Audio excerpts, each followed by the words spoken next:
नमस्कार, मैं डॉक्टर नरेंद्र गुप्ता एक बार फिर आप सबका स्वागत करता हूं अपने चैनल होम्योपैथिक एनलाइटन में।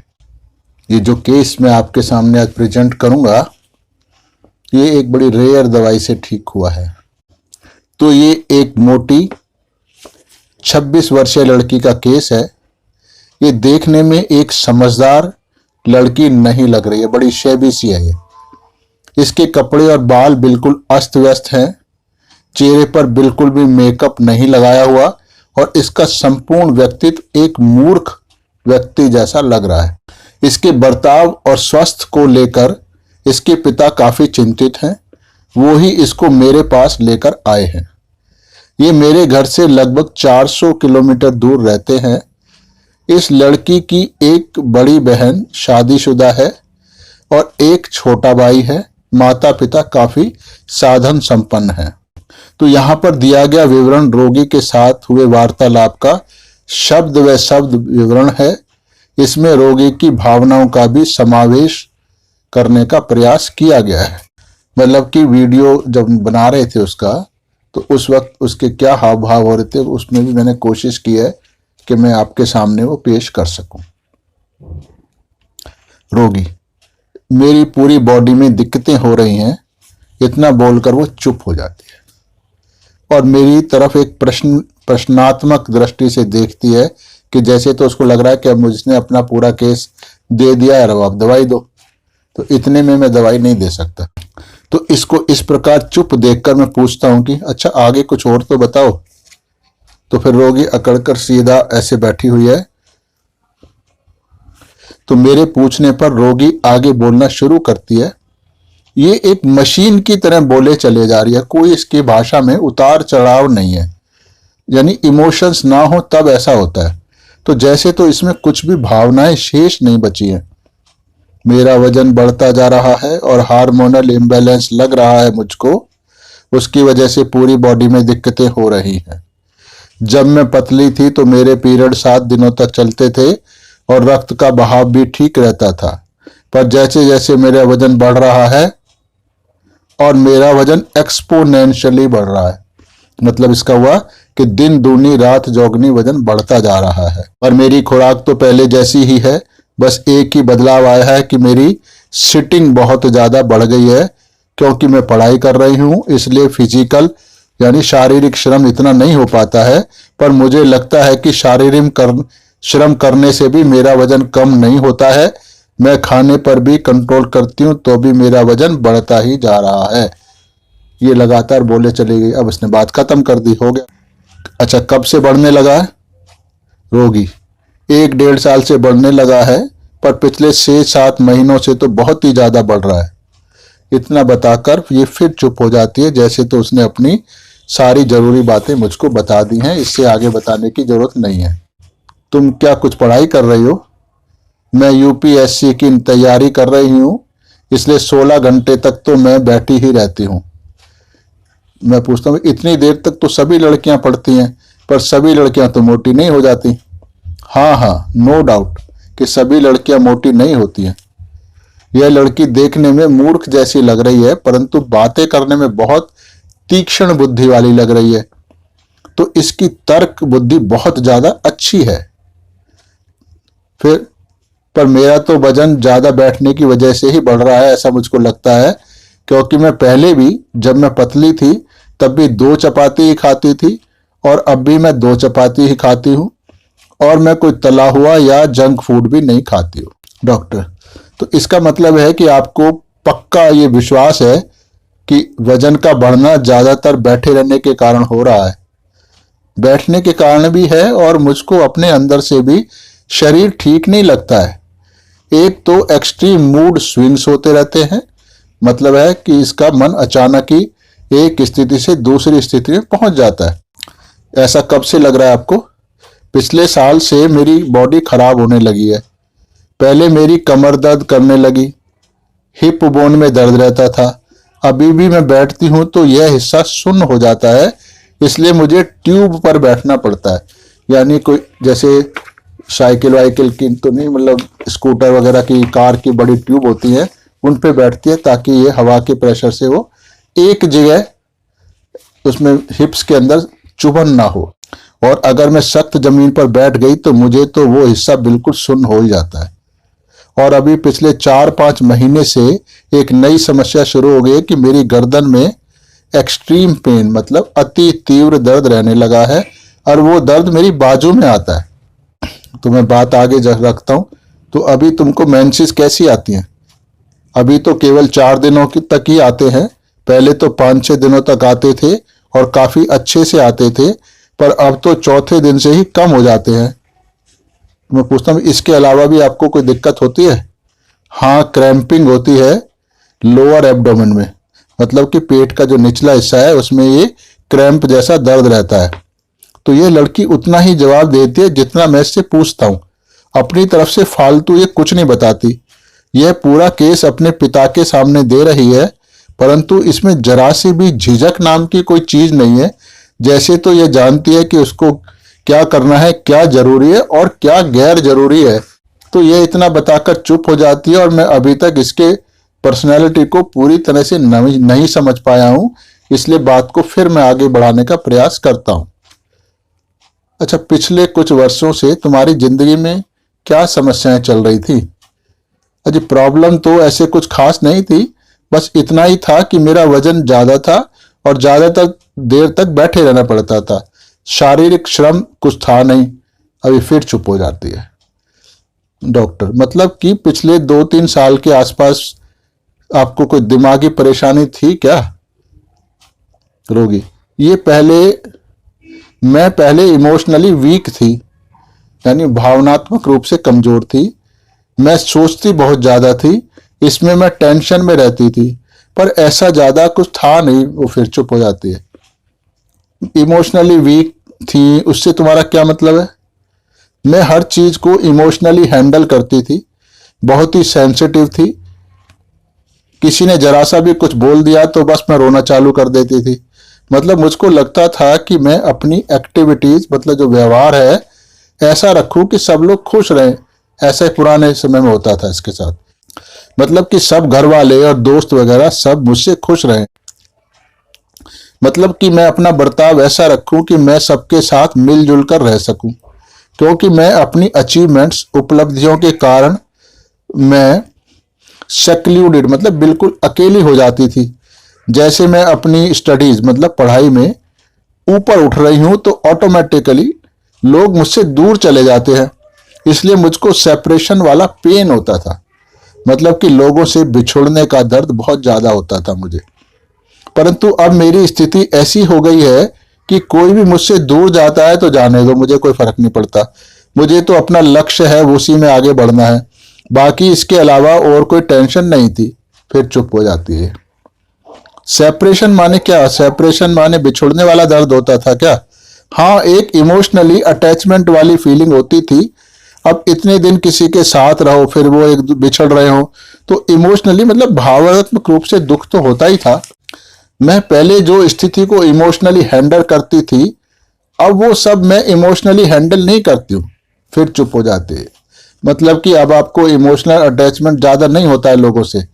हाँ, अब ज्यादा नहीं लगता, क्योंकि मुझको पता है कि वो चीज जब खत्म हो गई तो हो गई, तो उससे चिपकने का कोई फायदा नहीं है। 1 से 1.5 साल में ये ज्यादा सुधार आया है। मतलब कि यह अपने बर्ताव को खराब नहीं समझ रही है, बल्कि इस किस्म का बर्ताव आना इसको लग रहा है कि पहले मेरा बर्ताव खराब था, अब ये अच्छा हो गया है।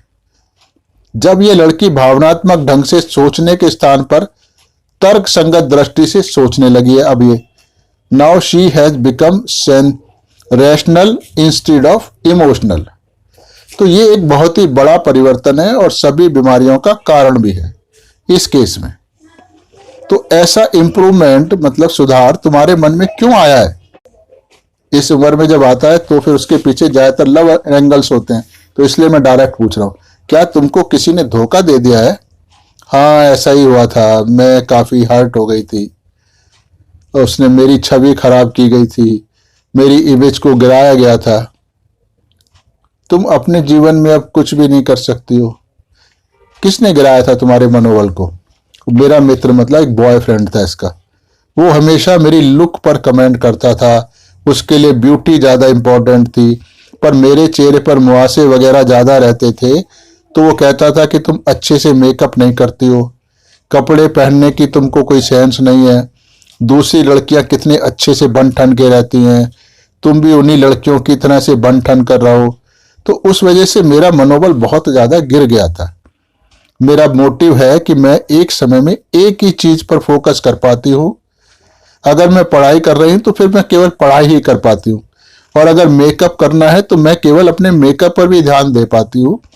पर मेरा ध्यान दोनों जगह नहीं लगता है कि आप मुझसे कहो कि पढ़ाई भी करो और कहीं जा रही हो तो वहां पर टिप टॉप भी अच्छे से बनकर भी जाओ, ये संसवर का चलो, तो वो अब मुझसे नहीं हो पाता। मेरा दिमाग सब जगह नहीं चलता है, एक ही जगह चलता है। तो इसका मतलब है कि उस समय आपको अपमानित, ह्यूमिलिएशन बहुत ज्यादा किया गया था क्या? हाँ, मेरा ह्यूमिलिएशन बहुत एक्सट्रीम पर था। उस समय इससे बाहर निकलने के लिए मैंने किसी की मदद भी नहीं ली थी। उस समय तो मुझको लगता रहता था जैसे तो मेरा कोई एग्जिस्टेंस यानी अस्तित्व ही नहीं है दुनिया में, जैसे मैं हुई नहीं। As if I am the worst girl in this world, जैसे तो मैं संसार की सबसे खराब लड़की हूं। खराब का मतलब कैरेक्टरलेस नहीं, मतलब गुणहीन, यानी जिसमें कोई भी अच्छी क्वालिटी है ही नहीं। अब लड़की फिर चुप हो जाती है। तो मैं पूछता हूँ, ऐसा कब हुआ था तुम्हारे साथ? यही कोई 2-3 साल पहले। उसके बाद से ही मुझको सब तकलीफें शुरू हुई हैं। अच्छा, तो मुझे लगता है कि आपने मित्र पर बहुत ज़्यादा गुस्सा रहता है, यानी अपने बॉयफ्रेंड पर। हाँ, गुस्सा बहुत ज़्यादा रहता है उस लड़के पर, तो बहुत ही ज़्यादा है। पर आजकल मैं छोटी छोटी बातों पर भी बहुत ज़्यादा चिड़चिड़ी हो जाती हूँ। ये फिर चुप हो जाती है। मतलब कि अभी तुमको लगता है कि तुमको आगे बढ़ना है, परंतु वो लड़का भी तुम्हारे दिमाग से अभी निकला नहीं है। हाँ, वो भी है, पर अब मुझे मालूम है कि मुझे अपना कैरियर बनाना है। जो परेशानी मुझे पहले थी वो अब नहीं है, सेल्फ हील हो गई है। मतलब कुछ तो समय के साथ मुझको समझ आ गई है कि कुछ मैंने खुद को भी समझाया है कि ये सब बातें ठीक नहीं है। मेरी जो नेगेटिव और इमोशनल सोच थी वो भी अब खत्म हो गई है। शुरू से ही मैं इंसान को उसकी लुक, मतलब कपड़े वगैरह से जज नहीं करती थी। मैं इंसान को उसके वास्तविक रूप में ही स्वीकार करती थी। आप जैसे भी हो वैसे ही ठीक हो मेरे लिए, और इन बाह्य चीजों का मुझको कुछ लेना देना नहीं है। पर जिंदगी में मेरे साथ ऐसा पहली बार हुआ था कि मुझको इसी प्रकार से जज किया गया, पर लुक के ऊपर ही जज किया गया मुझको कि मैं कैसी हूं। वो सब कुछ मुझको एक्सट्रीमली हिट हुआ, क्योंकि मैंने कभी भी अपनी ड्रेस और मेकअप पर कभी ध्यान नहीं दिया था। क्योंकि मैं पढ़ाई में शुरू से बड़ी स्टूडियस रही हूं, तो मेरा इन चीजों पर कभी ध्यान नहीं गया। बचपन से ही मैं ऐसी ही थी। मैं कभी भी शो ऑफ में नहीं रही कि कपड़े किसी और को दिखाने के लिए पहनने हैं। मतलब मस्ती में तो मैं मारती थी, मस्ती वगैरह मारती थी, पर दिखावे की तरफ मेरा ध्यान कभी नहीं जाता था। यह कभी नहीं रहा कि दूसरों को दिखाने के लिए कपड़े पहनेंगे। अरे, जैसे कपड़े उसने पहने वैसे मैं भी पहनूं। मैं इस तरह के कंपटीशन में कभी रही नहीं। अगर कभी मुझको इन्फीरियरिटी आती भी है तो मैं स्वयं को समझा लेती हूं कि उसका जो फील्ड है वो दूसरा है, वहां मेकअप जरूरी होता है, पर मेरा फील्ड पढ़ाई है। इसलिए मुझको ऐसे कपड़ों और मेकअप वगैरह की जरूरत नहीं है। जैसे वह देखती है कि बहुत सी लड़कियां बहुत ही प्रेटी होती हैं, यानी सुंदर सी दिखती हैं, मैं उतनी प्रेटी मतलब सुंदर नहीं दिखती हूं। मैं इन सब बातों को नकारात्मक ढंग से नहीं लेती। मैं सब समझती हूँ कि यह सब मेरा फील्ड नहीं है। मतलब सुंदर दिखना मेरा फील्ड नहीं है। जैसे कोई फिल्म एक्ट्रेस है तो उसका काम ही सुंदर दिखना होता है, तो वहां मेकअप करना जरूरी होता है। तो वो ये बता रही है कि मेरा काम पढ़ाई है, तो वहां सुंदरता का कोई मतलब नहीं है। बल्कि मैं जिस फील्ड में हूं उस फील्ड में मैं जिस दिन सिलेक्ट हो गई, मतलब अगर आईएएस बन गई, तो उस दिन सब कुछ मेरे हाथ में होगा। पर अभी इन चीजों पर टाइम खराब करना ठीक नहीं है। फिर चुप हो जाती है। जब मेरा बॉयफ्रेंड था पहले तो मेरे अंदर टेंट्रम्स बहुत ज्यादा हो गए थे, पर अब ऐसे नहीं है। अब तो एक ही टी शर्ट पहन ली तो वो ही बहुत है मेरे लिए, क्योंकि मैं जानती हूं कि मेरा शरीर जैसा भी है वो मेरा शरीर है, उसमें मेरा तो कोई कसूर है नहीं। अगर मेरे मुंह से निकलते हैं या मैं मोटी हो गई हूं या मेरी स्किन मोटी है या उतनी चमकदार नहीं है, तो फिर इसमें मेरा तो कोई कसूर नहीं है ना। मैं तो जानती हूं मैं जैसी हूं वैसी ठीक हूं। मैं इंसान का दिल देखती हूं। शक्ल से आप किसी को जज नहीं कर सकते हो, क्योंकि शक्ल तो आज है तो कल नहीं भी होगी। ऐसा नहीं है कि तुम्हारी शक्ल अगर अच्छी है तो तुम अच्छे ही इंसान होगे, और अगर आपकी शक्ल खराब है तो आप खराब इंसान होगे, ऐसा भी नहीं होता है। तो फिर मैं पूछता हूं भाई, तो जब तुम्हें हर प्रकार की समझ है तो उस इंसान मतलब अपने बॉयफ्रेंड पर इतना अधिक गुस्सा क्यों करती होगी? मतलब कि एक इंसान आपको कितना नीचे गिरा सकता है, ये मेरा गुस्सा है। कह दे कि तुम सुंदर नहीं हो, तुम भावनात्मक रूप से इमोशनली इतनी कमजोर हो, बात बात पर रो देती हो, तुम्हें अपने जीवन में कुछ कर नहीं सकती हो तुम।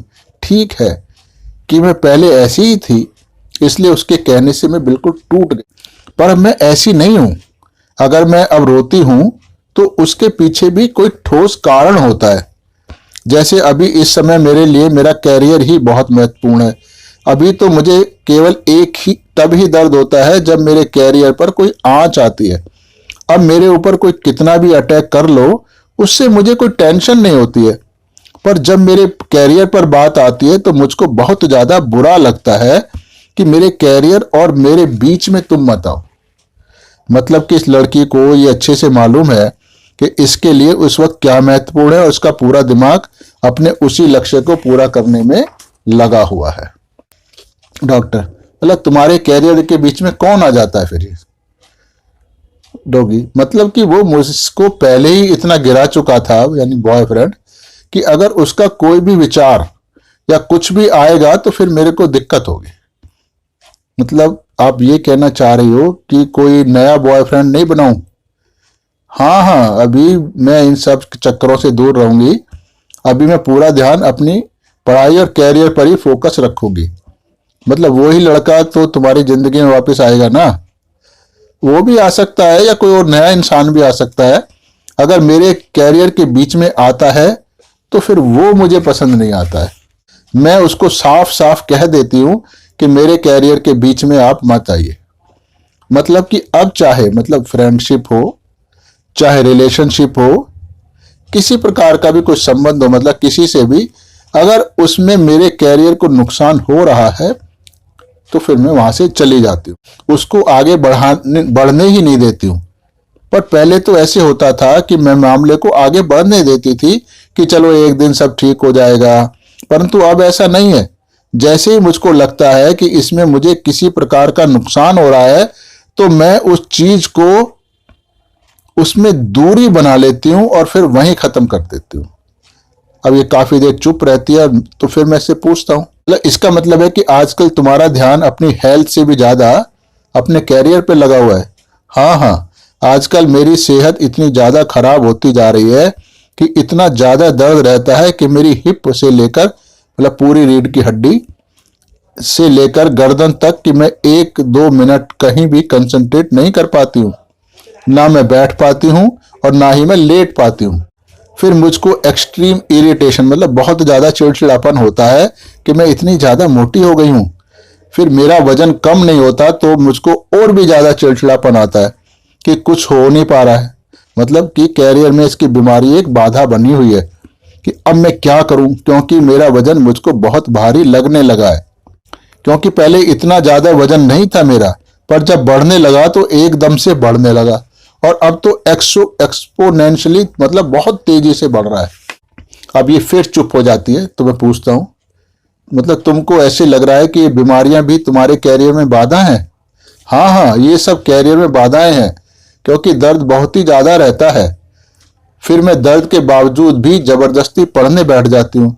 फिर रात को मैं ठीक से दर्द के कारण सो नहीं पाती हूँ। फिर दिन में परेशानी रहती है। ये सब तो मेरे कैरियर में बहुत बड़ी बाधाएं हैं।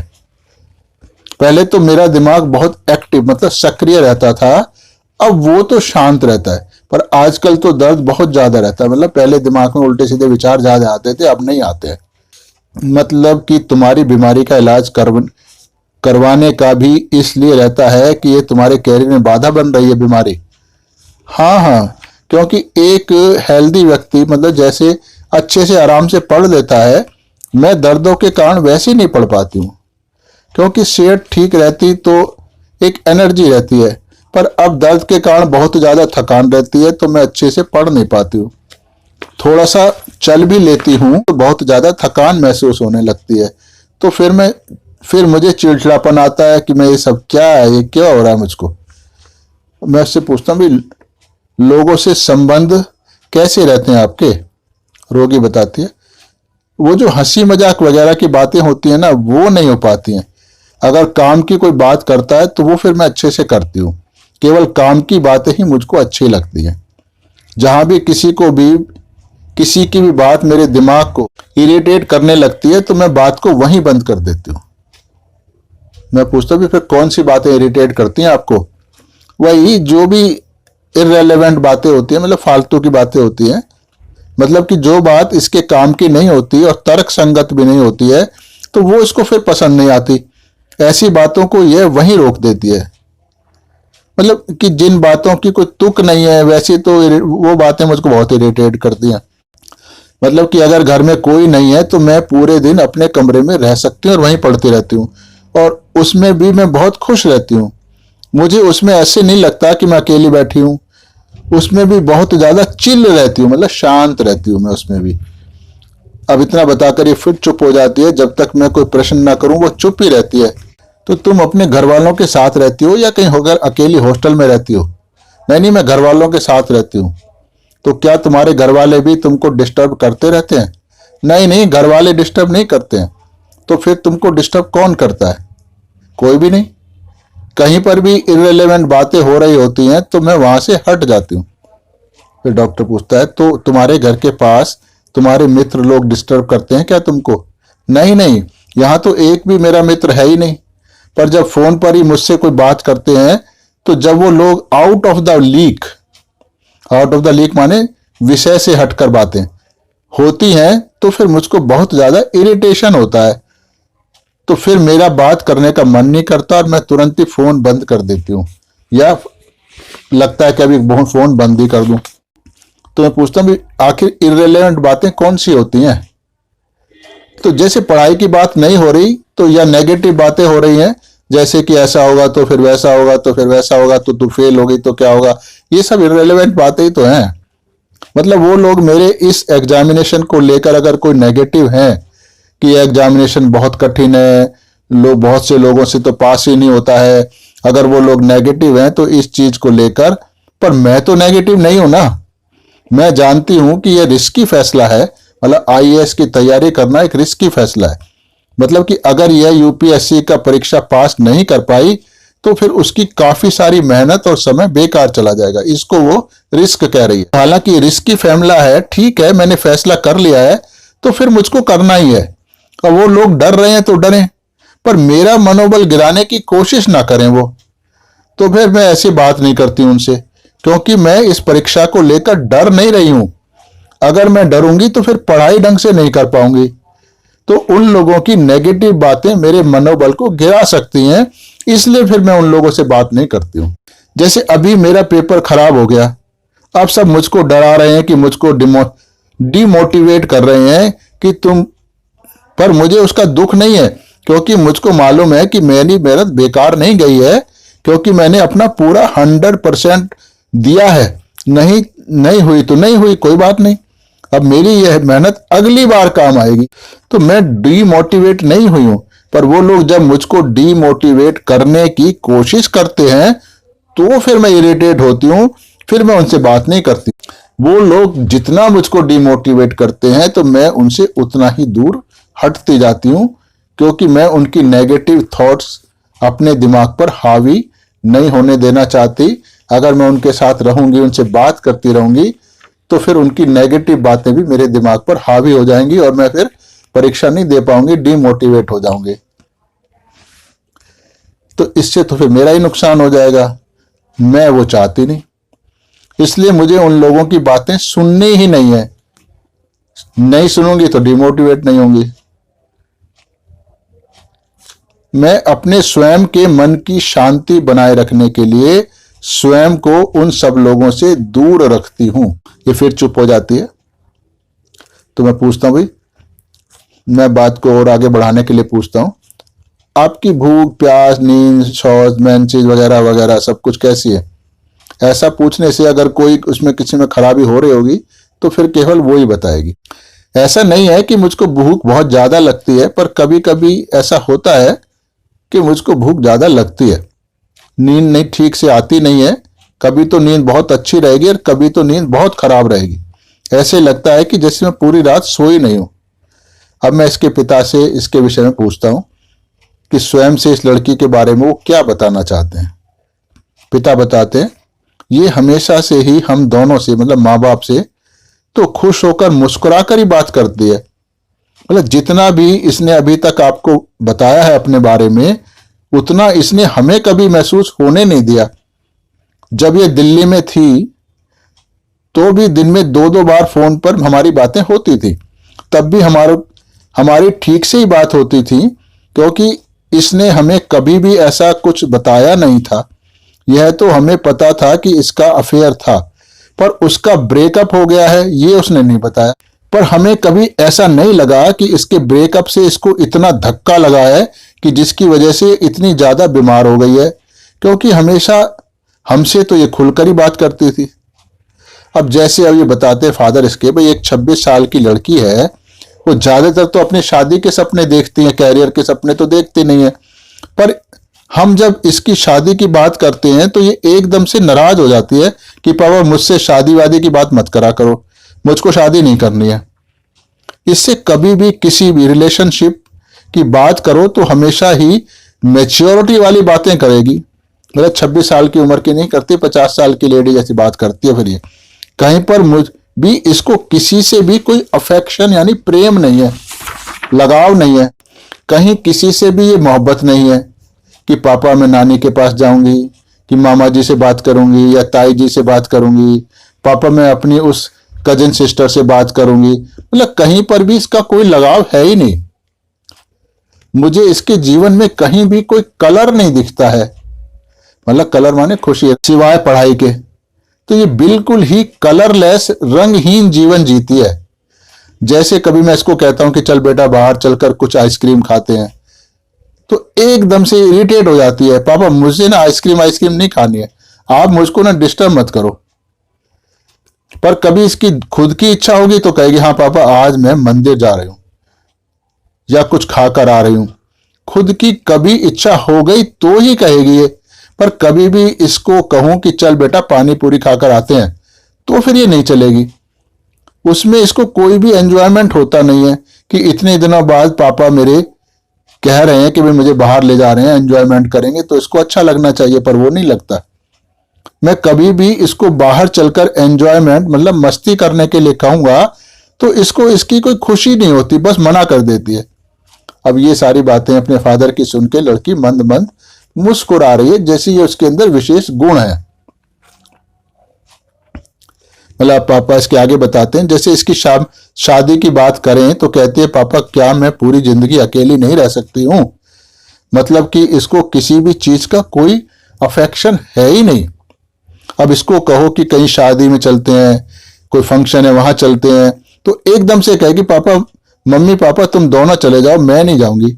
मतलब आज की तारीख में इसकी जिंदगी में कोई कलर नाम की चीज है नहीं। मतलब बहुत ही नीरस जीवन जी रही है लड़की। अब शादी के बारे में तो ये बहुत ही मैच्योरिटी वाली बातें करेगी कि शादी में मेरी तो कोई रुचि है नहीं पापा, लड़कों में मेरी कोई रुचि है नहीं। मतलब कि अपने चारों तरफ इसने एक कलरलेस ऑरा बना लिया है, यानी जिंदगी में खुशी नाम की कोई चीज अंदर ये घुसने नहीं देती है। तो मैं इसको समझाता हूं कि बेटा हम शादी के बिना मतलब जिंदगी भर नहीं रह सकते हैं। कहती है कि मेरी जिंदगी में शादी का कोई गोल नहीं है, यानी शादी करना मेरी जिंदगी का लक्ष्य नहीं है कि मुझको यह सब कुछ हासिल करना है। शादी ऐसा एरिया नहीं है मेरे जीवन में कि मैं उसके बारे में सोचूं। उसका ये बर्ताव मुझको कुछ समझ नहीं आता है कि ये कैसे बिहेव कर रही है। तो लड़की पूरी तरह शांत बैठी मुस्कुरा रही है, पिता के कहने पर भी वो कोई भी रिएक्शन नहीं दे रही है। तो मैं इससे लड़की से पूछता हूं, जो कुछ भी तुम्हारे बॉयफ्रेंड के साथ हुआ, क्या उसी के कारण तुम्हारी ऐसी सोच बन गई है? मतलब जितना आपके पास होता है जी, वो सब कुछ एक इंसान को दे दो तो फिर क्या बचता है आपके पास? यानी इसने सब कुछ बॉयफ्रेंड को दे दिया, शरीर नहीं दिया, मतलब सेक्स नहीं करा इन्होंने, पर इमोशनली पूरी तरह से उसकी हो गई थी। तो मैंने वही किया जी। इसलिए उसके बाद मुझे एक फ्रस्ट्रेशन हो गया है कि अब सब लड़के एक जैसे ही होते होंगे। पिता, तो हम लोगों ने अपनी बड़ी बेटी की शादी 2012 में करी थी। उसके और उसके पति के बीच में फिर शादी के 1-2 साल तक कुछ अनबन रही, नौबत तलाक तक पहुंच गई। हालांकि अब सब ठीक हो गया है। उस समय सारा डिस्कशन इसके सामने ही होता था। शायद 2 साल तक लगातार इस किस्म का डिस्कशन सुनने के बाद इसको लड़कों से, शादी से, हर तरह के एंजॉयमेंट से शादी अलग हो गई है। हालांकि अब इसने अपना पूरा ध्यान सब तरफ से हटाकर अपने कैरियर पे लगा दिया है, ऐसा मुझको लगता है। फादर कह रहे हैं। हाँ हाँ, यही बात है।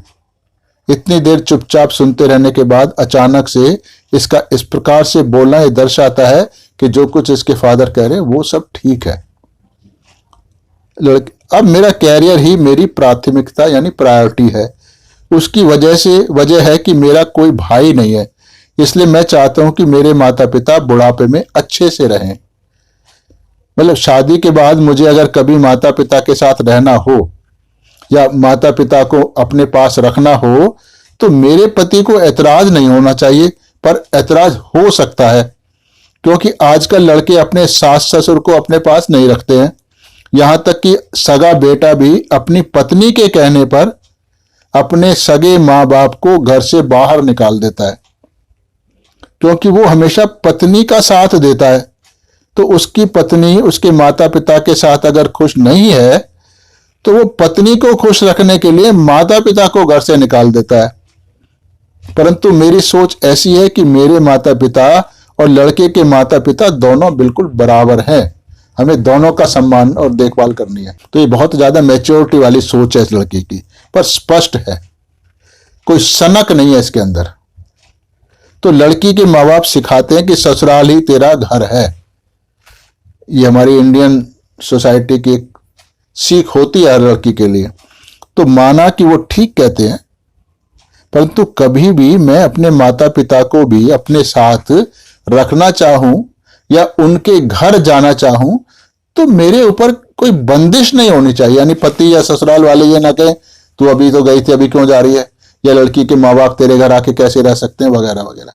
सर, शुरू में तो सभी अच्छे होते हैं, मतलब लड़के और लड़के के माँ बाप, और शादी के 1-2 साल तक तो भी कोई लड़का ये नहीं कहता कि तुम अपने माँ बाप को छोड़ दो, पर धीरे धीरे वो अपना असली रंग दिखाने लगता है।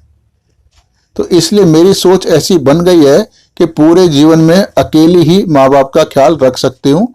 ऐसा नहीं है कि इन लोगों को कोई पैसे की दिक्कत है या आर्थिक रूप से ये कमजोर हैं तो मैं इनको आर्थिक रूप से सहारा दूंगी, ऐसी बात नहीं है। क्योंकि आर्थिक रूप से तो ये लोग स्वयं ही बहुत मजबूत हैं, परंतु बुढ़ापे में माँ बाप को भावनात्मक सहारे की भी जरूरत होती है, वो मैं इनको दे पाऊं। बुढ़ापे में माता पिता बिल्कुल बच्चे जैसे बन जाते हैं और हम बड़े हो जाते हैं, तो हमें भी इनका सहारा देना होता है। इसलिए मैं चाहती हूं कि मैं इसके साथ, इन लोगों के साथ रहूं। इनको कभी भी महसूस ना हो कि इनका कोई बेटा नहीं है। पर बेटा कभी भी माँ बाप को बुढ़ापे में सेवा नहीं करता है। शादी के बाद तो बेटा बेटा रहता ही नहीं है, वो तो अपनी पत्नी का पति बन जाता है। यह एक अटल सत्य है, मैंने अपने जीवन में ये बहुत बार देखा है। यानी जो इसकी सोच है वो बहुत साफ है, क्योंकि पत्नी की पावर इतनी ज्यादा होती है कि उसका पति पर प्रभाव पड़ना बिल्कुल नेचुरल है। इसलिए बेटा पत्नी की ही मानता है। इसलिए मैं मम्मी पापा के साथ ही रहना चाहती हूं। मैं जहां भी जाऊं तो वो मेरे साथ ही चलें। इसलिए शादी मेरी प्राथमिकता नहीं है, कैरियर मेरी प्राथमिकता है। ये इसकी स्पष्ट सोच है कि क्या इसको करना है और क्या नहीं करना है। तो इसको जो दवाई दे दी थी मैंने, पर अभी मैं आपको फॉलो अप बता रहा हूं। तो इसने क्योंकि बहुत दूर से आए थे तो फॉलो अप इसने फ़ोन पे दिया। तो फ़ोन करके बताती है, अंकल मैं 4 जून को आपके पास आई थी, आज ये 11 जून है, यानी पूरे 1 हफ्ते के बाद वो वहां से दवाई लेकर गई थी आपसे। मतलब बिल्कुल स्पष्ट बता रही है ना, कब आई थी, कब दवाई लेके गई थी, क्यों आई थी, यानी मेरे दिमाग में कोई कंफ्यूजन नहीं छोड़ना चाहती है। ये बहुत साफ सोच वाली लड़की है। तो वो दवाई मैंने खाई तो मुझको मेरा शरीर काफी हल्का हल्का लग रहा है। पहले सुबह उठने पर कमर के हिस्से में काफी भारीपन रहता था, अब मुझे वो बिल्कुल महसूस नहीं होता है। थकान भी बहुत कम हो गई है और अब मैं ट्यूब के ऊपर भी बैठ के नहीं पड़ रही हूं। तो फिर मैंने इसको उस दवाई को जारी रखने के लिए कहा, और जब कोई परेशानी हो तो फिर मुझसे फोन पे बात कर लेना। अब मैं आपको बताता हूं रूब्रिक्स क्या लिए। तो company aversion to aggravate alone emulated when, concentration difficult studying reading while, fear apoplexy of, firmness, indifference player to, intolerance hindrances of, intolerance of annoyance, irritability disturbance from any, precision of mind increased, talking, indisposed to talk, desire to be silent, watchfulness। अब ये 10 rubric मैंने आपको दिखाए, पर ये सारे ही rubric मैंने दवाई के सिलेक्शन में प्रयोग नहीं किए थे। वो प्रयोग क्या किए थे वो मैं आपको बता रहा हूं। 5 rubric: firmness, irritability disturb from any, precision of mind increased, intolerance of hindrances and indifference pleasure to. और इनमें भी सबसे ज्यादा जो इंपॉर्टेंट रूब्रिक है, जो मोस्ट इंपॉर्टेंट है फेरम फर्स्ट का, वो है प्रिसीजन ऑफ माइंड इंक्रीज्ड। तो इन रूब्रिकों के आधार पर मैंने इसको फेरम फर्स्ट 30 की एक खुराक खाई और रूटीन बाकी दवाई दे दी थी इसको, जिससे कि बहुत अच्छा परिणाम निकला, जैसे आपने फोन पर इसके सुना है। फिर 1 जुलाई को इसका फिर फोन आता है, अंकल मैं वैसे तो ठीक हूं। 1 जुलाई 2019, अंकल मैं वैसे तो ठीक हूं, पर मैं ये पूछ रही थी कि आप दवाई के बाद क्या एक्सपेक्ट कर रहे थे मेरे से, मुझको क्या होना चाहिए था।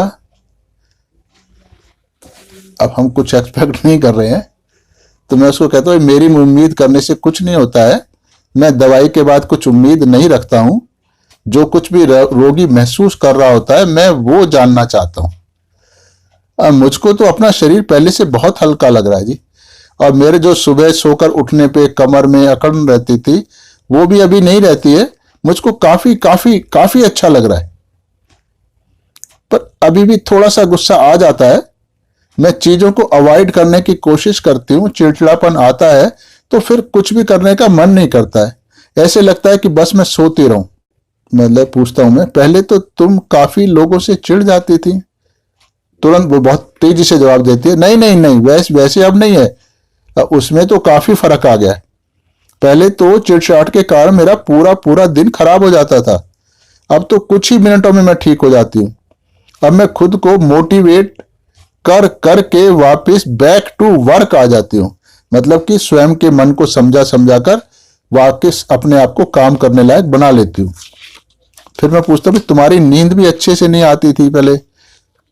नींद, हाँ, नींद पहले तो बहुत डिस्टर्ब रहती थी, पर अब नींद तो अच्छे से आ रही है। तो सर कुल मिलाकर मुझको काफी अच्छा महसूस हो रहा है। तो अभी हम इन रूब्रिकों की व्याख्या समझते हैं। Company aversion to company alone emulate when, मतलब कि लोगों के साथ में परेशानी होती है परंतु अकेला रहना अच्छा लगता है।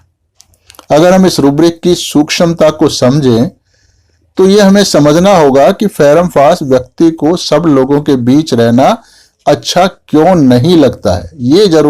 ये सबसे ज्यादा कि क्यों ऐसा होता है, क्यों ऐसा नहीं होता, क्यों ऐसा करता है, क्यों नहीं करता, वगैरह वगैरह, ये क्यों जानना बहुत जरूरी होता है किसी भी दवाई को समझने के लिए। तो लोगों की मौजूदगी में व्यक्ति को उन सभी लोगों की बातों की प्रतिक्रिया देनी होती है। ऐसा तो नहीं वहां चुपचाप आप बैठे रहोगे सब बोलते रहेंगे। तो अर्थात उनकी मौजूदगी में व्यक्ति एकाग्रता से कोई काम कर नहीं सकता। यानी जिस ग्रुप में आप बैठे और लोग बात कर रहे हैं तो उनके बीच का हिस्सा आपको बनना ही पड़ेगा, ऐसा नहीं है कि आप अपने काम में लगे और लोग अपने बातों में लगे हुए हैं। तो कार्य में इससे व्यवधान मतलब डिस्टरबेंस उत्पन्न होता है। और जब व्यक्ति जब अकेला होता है तो अपना प्रत्येक कार्य बड़ी सहजता से, सुगमता से, बिना किसी व्यवधान के पूर्ण एकाग्रता के साथ कर सकता है। फेरम फॉस के अकेले में अच्छा महसूस करने की भी यही वजह होती है। अब फेरम फॉस अपने लक्ष्य के विषय में पूर्णतः सटीकता से, स्पष्ट रूप से बिल्कुल जानता है कि उसको क्या करना है और उस लक्ष्य को हासिल करने के लिए पूरी लगन से कार्य करता है। उसे अपने लक्ष्य से बहकाने वाली कोई भी चीज पसंद नहीं आती है। इसलिए फेरम फॉस ऐसी संगत से, ऐसे लोगों से बचता है जिनके कारण उसके अपने लक्ष्य को पूरा करने में व्यवधान पड़े या लक्ष्य से भटकने की संभावना पैदा हो जाए। तो ऐसे लोग जो उसके लक्ष्य की प्राप्ति में सहायक हो सकते हैं, उन सब लोगों का साथ तो इसको अच्छा लगता है, उनकी कंपनी अच्छी लगती है, बाकियों की नहीं करती है। तो इसी प्रकार अलग अलग दवाइयों के लोगों की संगत से बचने के लिए अलग अलग कारण होते हैं। दूसरा रूब्रिक है concentration difficult studying reading while. मतलब पढ़ते समय, लिखते समय दिमाग पर एक जगह पढ़ाई लिखाई में नहीं ठहरता है, बल्कि इधर उधर चला जाता है या मन में तरह तरह के विचार आते रहते हैं। तो इसका कारण व्यक्ति के मन की चंचलता अथवा किसी प्रकार का कोई मानसिक तनाव हो सकता है। तीसरा रूब्रिक है फियर एपोप्लेक्सी ऑफ। मतलब दिमाग, मस्तिष्क की कोई नस फटकर किसी प्रकार की क्षमता के कम हो जाने या समाप्त हो जाने का डर बना रहता है। यह लड़की भी नकारात्मकता विचारों वाले लोगों से मिलने से बचती है, उनसे बात तक करने से बचती है कि कहीं उनकी नकारात्मकता यानी जो नेगेटिव थॉट्स है, यानी जो उसको डीमोटिवेट करते हैं वो लोग, तो उसका असर इसके मन को भी नकारात्मक ना बना दे, यानी ये अपने लक्ष्य से ना भटक जाए। ये फिर ये ना लगने लगे कि आईएएस बनना तो बहुत मुश्किल है, मेरे से तो नहीं होगा, चलो छोड़ो। तो ऐसा भाव इसके मन में ना पैदा हो जाए, इसलिए लोगों के पास नहीं जाती। तो ये जो अपने लक्ष्य से भटका देंगे तो ये तो उसके लिए बहुत बड़ा नुकसान है, फिर तो आईएएस बन ही नहीं पाएगी, यानी सारी शक्ति खत्म। तो इसको कहते हैं फियर ऑफ एपोप्लेक्सी। तो जिसके कारण ही अपने लक्ष्य से ही भटक जाएगी। फर्मनेस, दृढ़ निश्चय। तो हर प्रकार की विपरीत परिस्थितियों के बावजूद भी ना झुकने वाला और ना ही टूटने वाला व्यक्ति, इसको कहते हैं फर्मनेस। सोच समझ कर एक बार जो फैसला कर लिया तो फिर कर लिया। अब हर प्रकार के विरोध और असफलताओं के बावजूद भी व्यक्ति अपने फैसले पर डटा रहता है और उसको अंतिम अंजाम तक पहुंचाने के लिए बिल्कुल सधे कदमों से कार्रवाई करता रहता है। सधे मतलब इधर उधर ना बैठे, जितने जरूरी है उतने ढंग से काम करे वो, और उसको अंतिम अंजाम तक यानी अपने लक्ष्य को पाकर ही छोड़ता है। तो उसको अंतिम लक्ष्य तक पहुंचाने के लिए सधे कदम से कार्रवाई करता रहता है। इस लड़की ने भी सोच समझकर फैसला किया है कि वो यूपीएससी की परीक्षा पास करके किसी महत्वपूर्ण पद पर नियुक्त हो जाएगी ताकि वह स्वतंत्र रूप से अपना जीवन जी सके। इसके मित्र, जान पहचान वाले लोग अपनी नकारात्मक बातों से इसका मनोबल तोड़ने का प्रयास करते रहते हैं कि वह इस कठिन परीक्षा को पास नहीं कर पाएगी, परंतु यह अपने फैसले पर डटी हुई है, यानी फर्म है कि वह इस परीक्षा को उत्तीर्ण करेगी ही। उसका सारा व्यवहार अपने इसी फैसले को सफल बनाने के अनुरूप ही कार्य करता है। एक और रूब्रिक है इंडिफरेंस टू प्लेयर। मतलब कि वह हर प्रकार की खुशी देने वाली घटनाओं को, खुशी देने वाले कार्यवाही के प्रति बिल्कुल उदासीन रहती, यानी उधर ध्यान नहीं देती। इसका मतलब यह नहीं है कि वो मस्ती नहीं मारना चाहती, बल्कि मस्ती मारने से ज्यादा जरूरी काम है मस्ती की चाहत होते हुए भी वह उन कार्यों को करके अपना समय बर्बाद नहीं करना चाहती।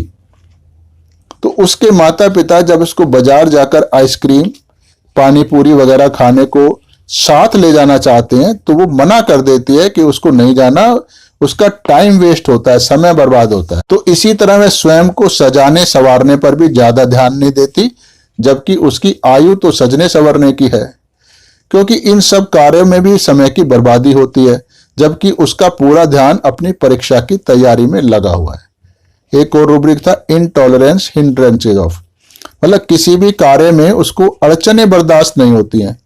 बर्दाश्त ना करने का अर्थ है कि वह उन अड़चनों के प्रति तीव्र प्रतिक्रिया करता है, अड़चनों को हटा देना चाहता है, क्योंकि अड़चनें कार्य की गति को हमेशा धीमा करती हैं, परंतु कार्य तो चलता रहता है।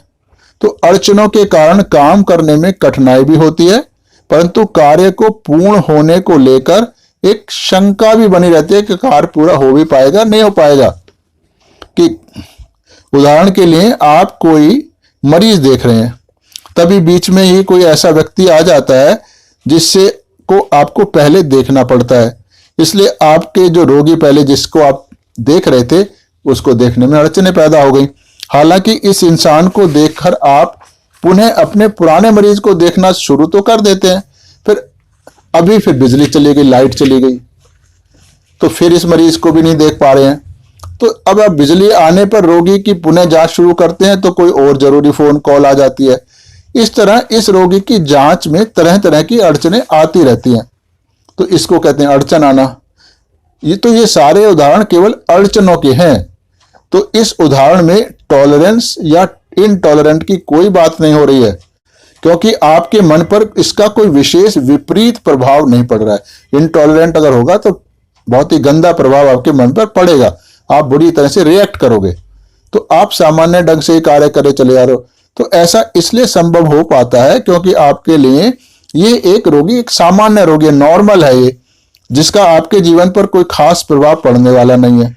परंतु अगर यह रोगी ही आपके लिए कोई बहुत बड़ी चुनौती हो अथवा इसको सही करना ही आपके जीवन का लक्ष्य बन जाए अथवा बहुत अधिक अहम हो, तो ऐसी अड़चनों को आप फिर तुरंत हटाना चाहोगे कि कोई भी अड़चन आपके रास्ते में ना आ पाए, चाहे दूसरे लोग आपको कितना भी हतोत्साहित करें, मतलब डिस्करेज करें कि इस रोगी का केस हाथ में लेना कितना रिस्की है, या ऐसा हो जाएगा या वैसा हो जाएगा, और आप दूसरे व्यक्ति की इस हरकत को फिर बर्दाश्त नहीं करेंगे, क्योंकि आपको तो इस रोगी को ठीक करना है। आपको हतोत्साहित करने वाले को डांट लगाकर प्यार से नहीं हटाओगे, उसको प्यार से हटा दिया तो इनटॉलरेंट नहीं होता है वो। तो इनटॉलरेंट में हमेशा गुस्से वाली रिएक्शन होती है, अपने रास्ते से उसको हटा दोगे। ऐसा बर्ताव इसलिए होता है क्योंकि व्यक्ति यानी आप अपने लक्ष्य को, अपनी क्षमताओं को भली भांति जानते हो, जबकि दूसरे आपकी क्षमताओं को, आपके द्वारा किए गए कार्य को ठीक से नहीं समझते हैं। इसी कारण वो लोग आपके कार्य में अड़चनें डालते रहते हैं, और उन अड़चनों को हटाने के लिए आप फिर तीव्र प्रतिक्रिया करते हो, मतलब कि आप किसी भी अड़चन को अपने लक्ष्य को पाने में बाधा नहीं बनने देते हो।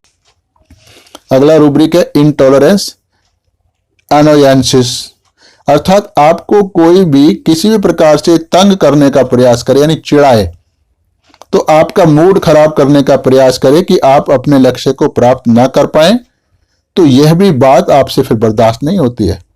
आप किसी भी कारण से अपना मूड खराब नहीं होने देना चाहते। मूड खराब करने वाले व्यक्ति या शक्ति को बलपूर्वक अपने काम में अड़चन बनने से दूर कर देते हैं। इस वर्णन जो ऊपर मैं ले रहा हूं, आप बार बार जो मैं कहे जा रहा हूं, आप शब्द को आप रोगी समझ सकते हैं। एक और रूब्रिक है इरिटेबिलिटी डिस्टर्बेंस फ्रॉम एनी, मतलब अर्थात किसी भी प्रकार की दखल अंदाजी से चिड़चिड़ा होना। तो व्यक्ति के काम को करते समय किसी भी प्रकार का डिस्टर्बेंस आना, फिर ये व्यक्ति को अच्छा नहीं लगता है, वो बहुत ज्यादा चिड़चिड़ा हो जाता है। फिर ऐसा क्यों होता है? किसी भी रूब्रिक की गहनता को समझने के लिए आप स्वयं को उस परिस्थिति में महसूस करके देखें, तो आप उस रूब्रिक की गहनता को फिर समझ पाएंगे। अच्छा, जब किसी कार्य को करते समय डिस्टर्ब किया जाता है तो कार्य करने की गति घट जाती है और आपकी अपनी क्षमता भी घट जाती है, तो कार्य में खराबी आने की संभावनाएं बहुत ज्यादा बढ़ जाती है। अर्थात जो आपके मन में धारणा या योजना वगैरह आपने बना रखी थी, उसको सही ढंग से सही समय पर करना, पूरा करना कठिन होता है या कठिन हो जाता है। इसलिए फेरम-फॉस रोगी जरा सी डिस्टरबेंस से भी चिड़चिड़ा हो उठता है। और इस लड़की के केस में भी जब लड़की के माता पिता उसको आइसक्रीम या पानी पूरी आदि खिलाने के लिए बाजार ले जाना चाहते हैं तो ये चिड़चिड़ाती है कि उसको कहीं नहीं जाना। इस तरह उसका समय बर्बाद होता है। प्रिसीजन ऑफ माइंड इंक्रीज्ड, मतलब प्रिसीजन होता है सूक्ष्मतावापी परिशुद्धता।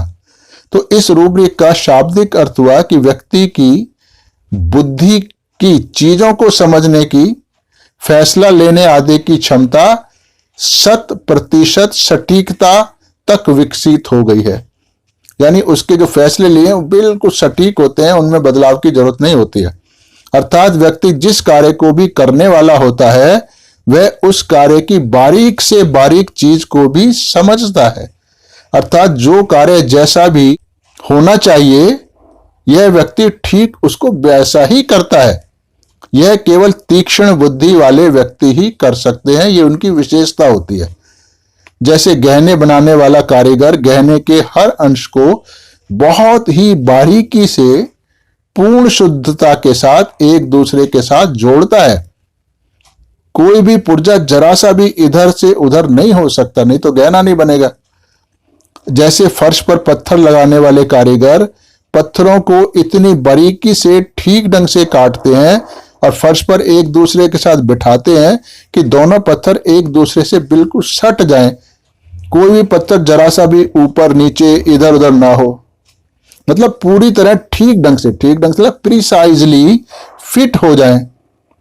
एक और है, आंख का ऑपरेशन करते समय ब्लेड मतलब नाइफ का प्रयोग करने से टिश्यू बिल्कुल सटीक ढंग से नहीं काट पाते हैं।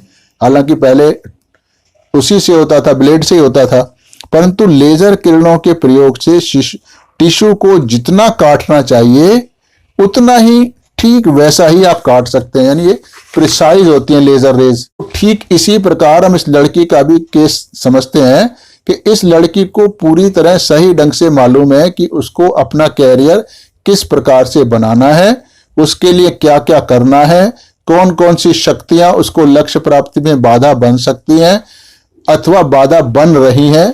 अगर वो अपने कैरियर को पाने में सफल नहीं हो पाई तो फिर उसका क्या परिणाम होगा।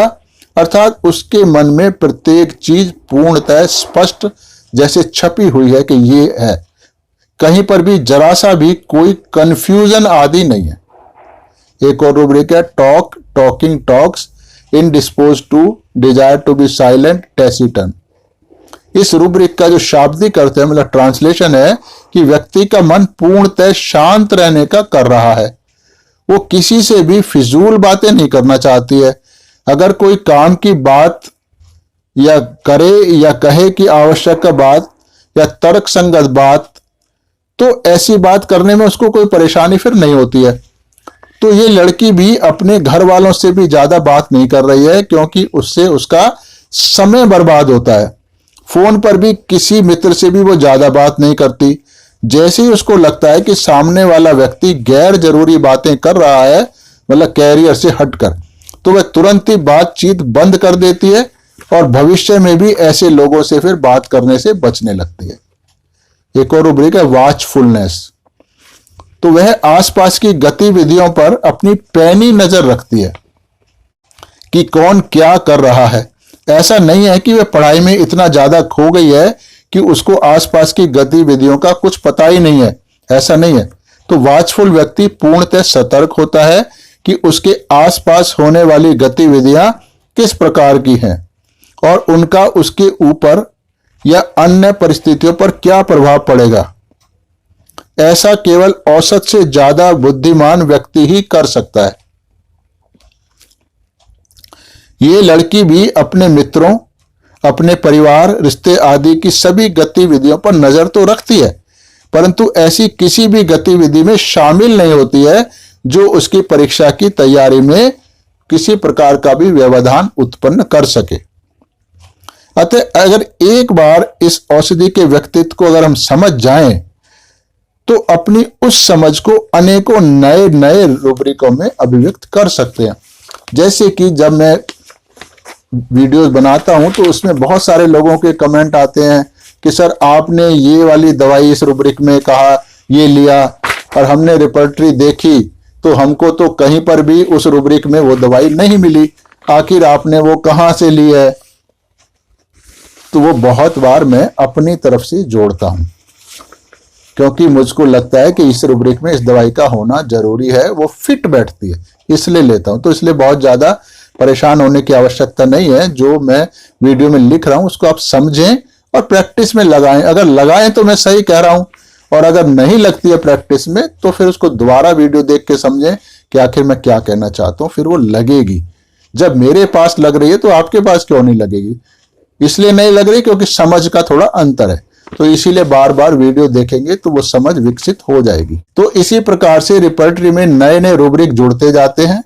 इसलिए रिपर्टरी में किसी भी नए रूब्रिक को देखने पर हमें ये ध्यान देना चाहिए कि इस रूब्रिक को किस डॉक्टर ने रिपर्टरी में जोड़ा है, उस डॉक्टर की उस औषधि विशेष के बारे में कितनी समझ है, और सबसे महत्वपूर्ण बात है कि क्या यह नया रूब्रिक जो भी जोड़ा गया है औषधि के संपूर्ण व्यक्तित्व से सामंजस्य यानी तालमेल स्थापित कर रहा है। अगर नहीं कर रहा है तो इसका अर्थ है कि इस रूब्रिक को गलत होने की संभावना बहुत ज्यादा है। तो ऊपर मैंने 10 रूब्रिक की व्याख्या करी है, पर ये सभी रूब्रिक केस को अच्छे से समझने के लिए मैंने लिखे हैं, परंतु केस लेते समय इतने सारे रूब्रिक लेना संभव नहीं होता है, चाहे आप बेशक सॉफ्टवेयर यूज कर रहे हैं। कुछ ही महत्वपूर्ण रूब्रिकों के आधार पर रोगी के लिए औषधि का चुनाव किया जाता है। तो इस केस की जो औषधि को चुनने के लिए रूब्रिक लिए थे वो मैं 5 रूब्रिक यहां दोबारा लिख रहा हूं, पहले भी मैं बता चुका हूं। Firmness, irritability, disturbance from any, precision of mind increased, intolerance, hindrances of, indifference, apathy, pleasure to। तो इस तरह देखा कि आपने एक बिल्कुल ऐसी मेडिसिन जो आमतौर पे हमारे मैट्रिमेडिका में बहुत अच्छे से विकसित नहीं की गई है, उसको भी हम कितने डीप सीटेड डिजीज के अंदर हम बड़ी आसानी से उपयोग कर सकते हैं। तो इसी तरह अब अगर आप इसके व्यक्तित्व को समझ जाएंगे तो फिर आप जुकाम से कैंसर तक किसी भी बीमारी में किसी भी रोगी को फेरमफॉस दे सकते हैं और बहुत ही अच्छा रिजल्ट आएगा। यही मैं सिखाने की कोशिश कर रहा हूं। धन्यवाद।